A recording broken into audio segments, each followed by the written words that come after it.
Bannange tulime nga bwe tulunda, naye ng'okulunda n'okulima tubikyuseemuuko mu kintu ekirina economic efficiency.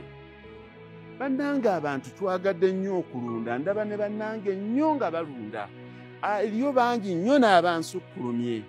Naye nze ninako ekintu kimu ekinneekubisaako okukubo ne gamba kakiika weebale, okubanga emmere ente ezo gye zirya gwo gy'erimira.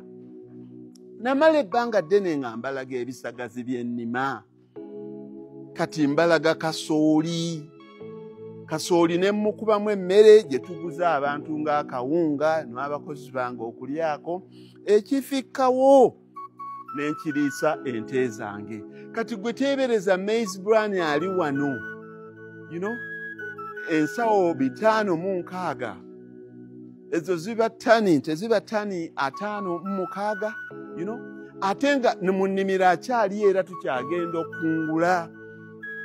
Naye kati bw'obanga weerimira emmere yo, elita y'amata ne banaakuseera batya, ne bw'onoogitunda 1000 ne bw'onoogitunda 800, oyitawo. Bannange kye kino kye mbalaamira ennyo, tulime nga bwe tulunda.